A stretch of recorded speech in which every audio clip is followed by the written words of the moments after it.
What is up, everybody? Skratch coming up with another Raid Shadow Legends video. We are currently on the test server, guys. We're gonna have a look at the new referral program, the new champions and other goodies that come with it. And of course, we're gonna have a bunch of new other champions added to the game. We're gonna check that out as well. Now, before we move over to talk about all that, if you guys enjoyed the music you heard in the video, I just wanna let you know I partnered up with Soundstripe. They have an amazing music library. So if you're looking for some new music, definitely head over and check them out. The link will be in the description down below or in the pinned comments. Plus, I can save you 15% on checkout by using code SKRATCH. Now, if you already completed the referral program, don't worry, I'm gonna explain you everything that you're gonna have to do. But first, let's have a look at this. Everything kind of changed here, okay? So we actually have quite a few things to do.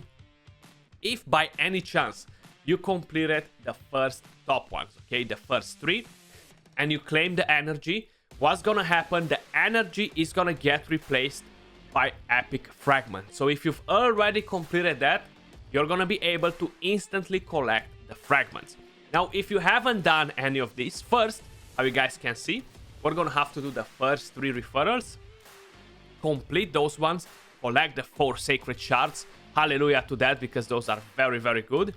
Then you're gonna unlock the last 3, where you're gonna get to collect more sacred shards, more void shards, and of course, fragments for a legendary champion. And on top of it, you're gonna unlock a skin once you have all your friends maxing out to level 50. Now, at the top right here, these are extra rewards that you're gonna be able to get once all these friends of yours or your referral accounts are passing over level 50, okay? Starting 51, 52, you're gonna be able to unlock other rewards as well. Now, we don't really have the exact detail of how many points we're gonna unlock by completing specific tasks in the game or reaching higher levels. We have no information about that whatsoever. That's something that we're gonna have to discover on our own. Now, if you're gonna talk about getting all these goodies, this one right here is an avatar. This one is a skin, okay, for the champion. I'm gonna show you the champions in a second. This is the classic skin. I actually love the design on this champion. She looks awesome. Love the entire vibe that we're getting out of it. But let's have a quick look at these 2 champions and see, are they really worth it, the effort? Unfortunately, we cannot see the skin that we can unlock for this champion. Is nothing that we can actually do about it. Maybe we can actually click on skins and see it there. That might be an option, actually. So here we are, guys. I'm gonna start with the epic champion because most likely most people are gonna get that one. So the Jamarsa, I'm not even sure how you're saying her name.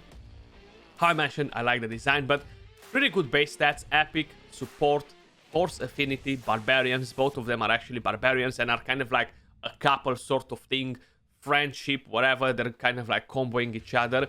The A1 attacks one enemy, 30% chance to place a sleep for 1 turn.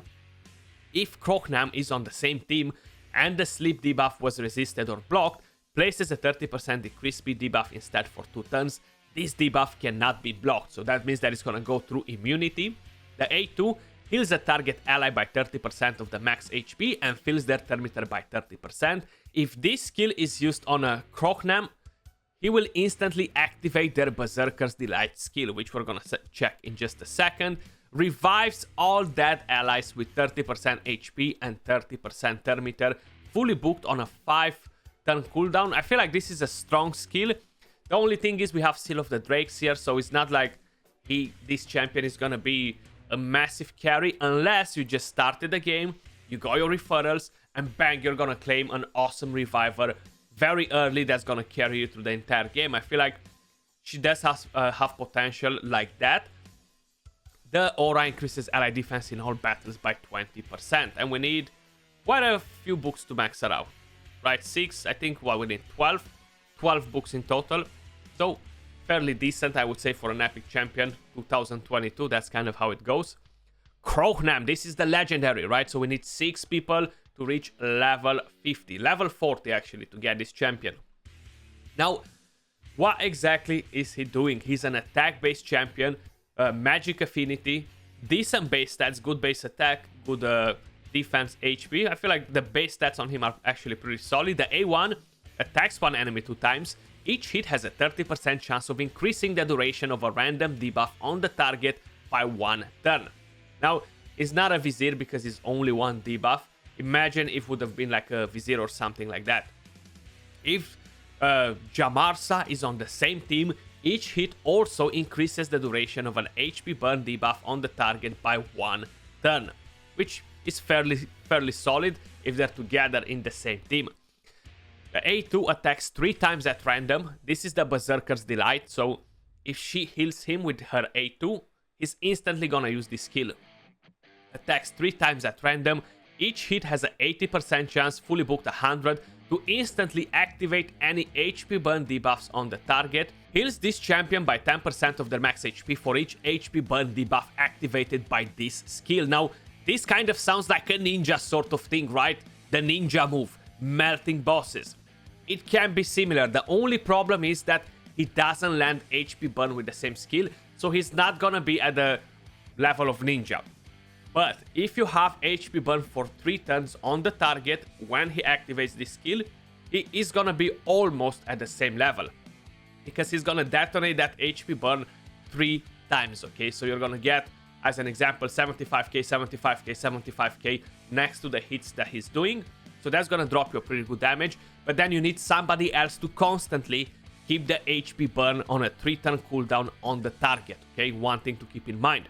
The A3 attacks all enemies, fully booked 100% chance to land HP burn for 2 turns, fills this champion's turn meter by 15 for each HP burn debuff placed by this skill.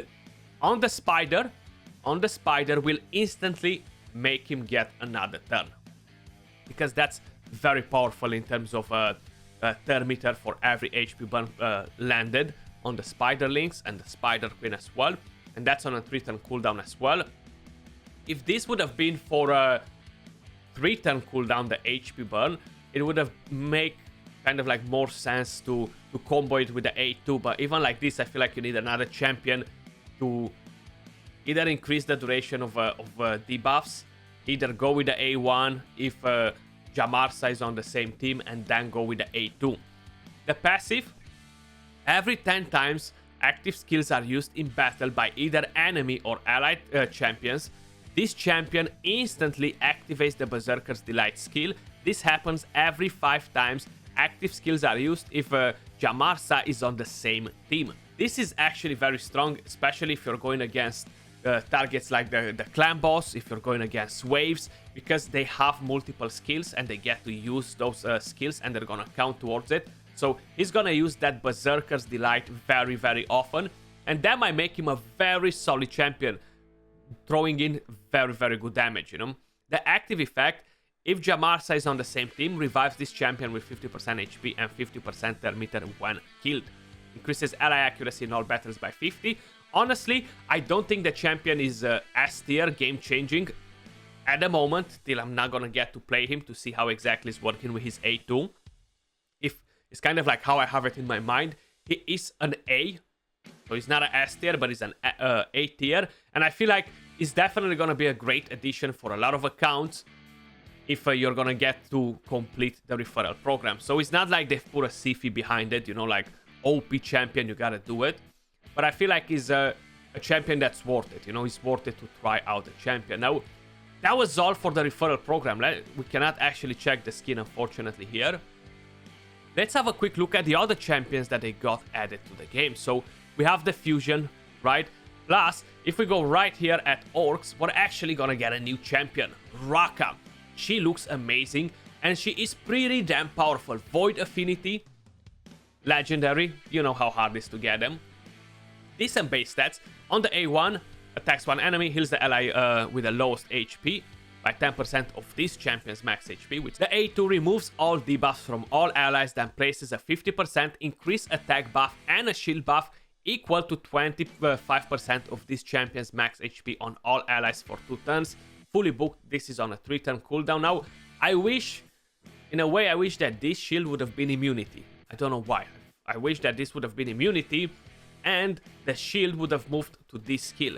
Revives all that allies with 50% HP and 50% turn meter, then places a block debuffs buff on all allies for 2 turns. If the shield and the block debuffs was kind of like flipped in between skills, she would have been even better, okay? We'll place the block debuffs buff even there are no dead allies in the team, you know? This is on a 4-turn cooldown. Very powerful revive skill, 50% HP and 50% turn meter. How I mentioned, the block debuffs is great as well when you revive. But I feel like it would have been better when you're buffing, so you actually have immunity and increased attack from the champion, and have the shield when you revive, so you actually have even more survivability, you know? The passive, at the start of each turn, fills the turn meter of all allies by 10%. So that was the active effect. The passive effect, at the start of each turn, places a 15% continuous heal buff on the ally with the lowest HP for 2 turns. Will not place the continuous heal buff on this champion in case if she's the lowest HP in the team. Interesting passive. I like the whole idea of the turn meter. Now, this is the active effect, so that means that is on a 2-turn cooldown fully booked.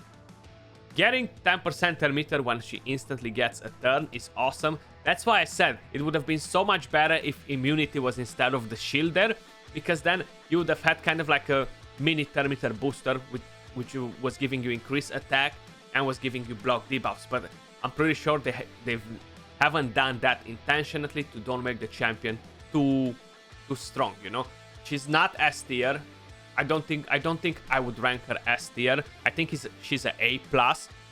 But if they were gonna do that, she was definitely gonna fit in the S tier sort of situation, you know?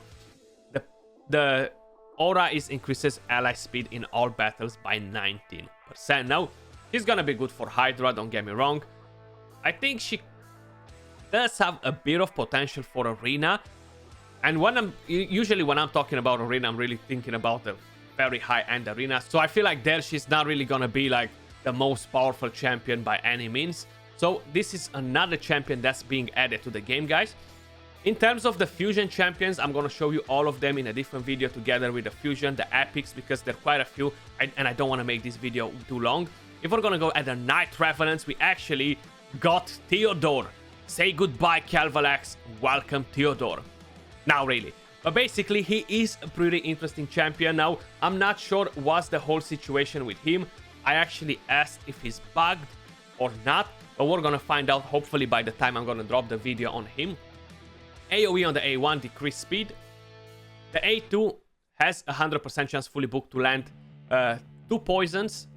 Poison sensitivity on all enemies for 2 turns and places increased speed buff on all allies for 2 turns. And this is the beauty of his kit. Increases the duration of all poison debuffs and HP burn debuffs on all enemies by 1 turn. Then instantly activates any poison debuffs and HP burn debuffs on each enemy. That sounds very nasty on a 3-turn cooldown. If the enemies are not under poisons or HP burn debuffs, he will land that weaken on all of those enemies. His passive, this champion's resistance is increased by 5 for each poison debuffs on the enemy team. And we have increases ally accuracy in all battles by 50. Very solid support champion. He looks awesome. I can't wait to actually test him out, play him, and see what exactly we can do with the champion and see how powerful is this A3 on the champion. Now, if I'm correct, we shouldn't have any other new champions. No, we have this rat. I forgot about the rat, man. How I forgot about the rat? Skinwalkers, right? Finally, a Skinwalker, a legendary. Now, unfortunately, he is not the fusion, but HP-based champion, Spirit Affinity, the A1 attacks one enemy, 50% chance to land decreased attack. If the target is under a leech debuff, 100% chance to land decreased attack before attacking, and that's for 2 turns. The A2, on a 3-turn cooldown fully booked, attacks all enemies, 100% chance to land decreased speed, if you fully book him, of course. Also, places a shield buff on all allies equal to 30% of this champion's max HP for 2 turns. The shield buff cannot be removed if it's placed when there are enemies under leech debuffs. The A3 places a 50% ally protection buff on all allies except this champion for 2 turns, and places a reflect damage buff on all allies for 2 turns, then heals this champion by 50% of their max HP. I like the whole idea of healing. Reflect damage is not a very powerful debuff on any bosses, unfortunately. not very powerful on PvE generally. It can be fairly decent for PvP, and in PvE, unless they're critting on you and hitting you for like an insane amount, it's gonna be pretty pointless because they have so much HP that you're barely gonna notice their HP going down from the reflect damage. But this is on a 3-turn cooldown, and it does have potential to be something more interesting for clan boss. The passive, whenever an ally under a reflect damage buff is attacked, places a leech debuff on the attacker for 1 turn. Reflects 50% of the damage this champion receives back to the attacker, increases the amount of damage reflected by 20% from reflect damage buffs placed by this champion. Aura increases ally HP in all battles by 33%. All around, this sounds like an awesome champion as well. I'm very curious to try him out, very curious to see how his passive interacts with the 50% extra damage, then with the extra 20% damage on a reflect damage buffs, etc. A lot of things happening, but these are the champions, guys, the referral program. Let me know in the comments down below, what do you think? Which one of these champions is your favorite? Which one of them you want to pull the most? But that was all for this video. Appreciate all of you guys watching, and I'll catch you all soon in the next one. Peace.